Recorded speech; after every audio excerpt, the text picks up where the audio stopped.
Hello students, आज हम discuss करेंगे बेटा नेक्स्ट नीट 2024 क्वेश्चन पेपर के आगे के हम क्वेश्चंस डिस्कस करेंगे। लास्ट वीडियो में भी हमने कुछ क्वेश्चंस डिस्कस किए थे बेटा, जैसे कि फर्स्ट क्वेश्चन है the plot of osmotic pressure pi versus concentration. आपको स्लोप की वैल्यू दी है बेटा 25.73 litre bar per mole. The temperature at which osmotic pressure measurement is done. तो जो टेम्परेचर है at which osmotic pressure is measurement वो आपको कैलकुलेट करना था, और आर की वैल्यू दे रखी है बेटा 0.083 लीटर बार पर मोल पर केल्विन। अब आप अगर आंसर्स में देखिए तो बेटा आपको डिग्री सेल्सियस में आंसर निकालना है, और यहाँ वैल्यू में आपका केल्विन चल रहा है। तो सबसे पहली बात बेटा, हमारी जो मैथमेटिकल एक्सप्रेशन होता है वो होता है pi is equal to CRT। अगर मैं pi versus concentration graph plot करती हूँ तो पाई जो है वाई एक्सिस पे होगा और एक्स एक्सिस पे मेरी कॉन्सेंट्रेशन होगी, तो RT क्या होगा, मेरा स्लोप होगा, यानी कि RT is equal to slope. और RT स्लोप की वैल्यू आपको गिवन है बेटा 25.73। तो टेम्परेचर आपको निकालना है बेटा, तो 25.73 डिवाइड बाय 0.083। तो यहाँ से आप जब निकालेंगे आंसर्स को तो आपका टेम्परेचर बेटा केल्विन में आएगा, और आप उसको डिग्री सेल्सियस में कन्वर्ट करने के लिए -273 केल्विन आप माइनस करेंगे तो आपका डिग्री सेल्सियस में आंसर आ जाएगा। तो जो करेक्ट आंसर होगा वो होगा हमारा आंसर 37 डिग्री सेल्सियस। नेक्स्ट है बेटा अगला question, the work done during the reversible isothermal expansion of 1 mole of H2S gas. H2 जो गैस है 25 degree Celsius from the pressure of 20 atmosphere to 10 atmosphere, यानी कि आपको वर्क डन बताना है रिवर्सिबल आइसोथर्मल एक्सपेंशन के लिए। जब आपकी गैस जो है उसका जो प्रेशर है वो 20 एटमोस्फेयर टू 10 है, तो आर की वैल्यू आपको गिवन है यहाँ पे भी बेटा।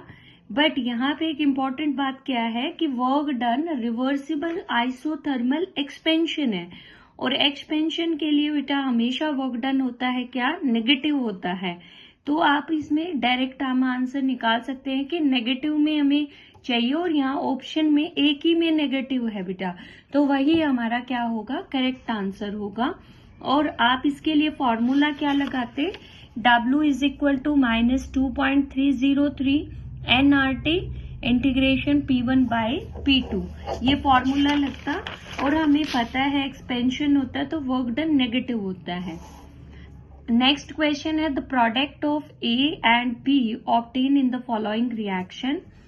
ROH अल्कोहल PCl3 और PCl5 के साथ क्या क्या बनाएगा। तो बेटा ROH प्लस PCl3 है, अगर यहाँ पे हम बैलेंस करें इक्वेशन को तो 3 OH 3 Cl से रिप्लेस हो गए। जब 3 OH 3 ROH है और PCl3 है तो बेटा 3 Cl 3 RCl बनेगा, तो आपके पास 3 OH है और एक P है बेटा, तो H कितना 3, एक P और O भी कितना 3, तो क्या बनेगा आपका H3PO3 बाय प्रोडक्ट बनेगा इस रिएक्शन में। A क्या होगा H3PO3। नेक्स्ट है ROH प्लस PCl5, तो RCl तो बनेगा, बट बेटा PCl5 आपको पता है हीट करते हैं तो PCl3 प्लस Cl2 में टूटता है। अब 2 Cl हैं जो एक्सियल बॉन्ड पे होते हैं हमारे, तो एक तो निकल गया HCl की फॉर्म में, एक R के साथ आ गया, 2 तो चले गए, तो 3 बचे, और एक आपके पास ROH से एक ऑक्सीजन भी है बेटा, तो क्या बनेगा POCl3 आपका बाय प्रोडक्ट। PCl3 तो है ही, एक ऑक्सीजन और आ जाएगा OH ग्रुप से, और OH का जो O था वो तो यहाँ चला गया और H यहाँ चला गया, तो 3 4 5, तो 5 हो गई है आपकी, बैलेंस हो गया है, तो H3PO3 इसका करेक्ट आंसर है। नेक्स्ट एक कंपाउंड X 32% A है, 20% B है, रिमेनिंग C है, तो आपका जो है रिमेनिंग पोर्शन है, तो एम्पेरिकल फॉर्मूला आपको बताना है आपको एटॉमिक मास जो है गिवन है। तो आपको पता है बेटा, हम पहले मोल्स निकालते हैं इस कॉन्सेप्ट में, और फिर मोल निकालने के बाद हम क्या करते हैं, जो है होल नंबर रेशियो निकालेंगे। तो इसका जो करेक्ट आंसर आता है वो आता है बेटा हमारा ABC3 आएगा। नेक्स्ट है the Henry's law constant KH की वैल्यू दी है 3 गैसेस के लिए, इतनी है 145, 2 × 10⁻⁻5, 35 किलो बार रिस्पेक्टिवली, और 145 अलग वैल्यू है बेटा, और 2 × 10⁻⁻5 है। तो इनकी सॉल्युबिलिटी आपको बतानी है। तो आपको हेनरी का कॉन्सेप्ट पता ही है बेटा, क्या P = KH × X। अगर KH की वैल्यू ज्यादा होगी तो सॉल्युबिलिटी कम होगी, यानी कि इनवर्सली है। तो आपको KH की वैल्यू आपको ये गिवन है बेटा, तो जिसकी KH वैल्यू ज्यादा उसकी सॉल्युबिलिटी कम, यानी कि A की तो वैल्यू सबसे ज्यादा है 145 सबसे ज्यादा है, तो इसकी सॉल्युबिलिटी क्या होगी, सबसे कम होगी।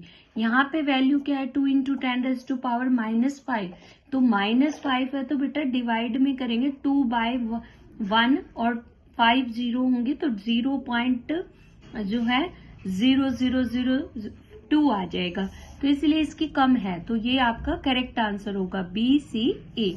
तो ये थे बेटा हमारे कुछ नेक्स्ट 5 क्वेश्चन नीट 2024 से।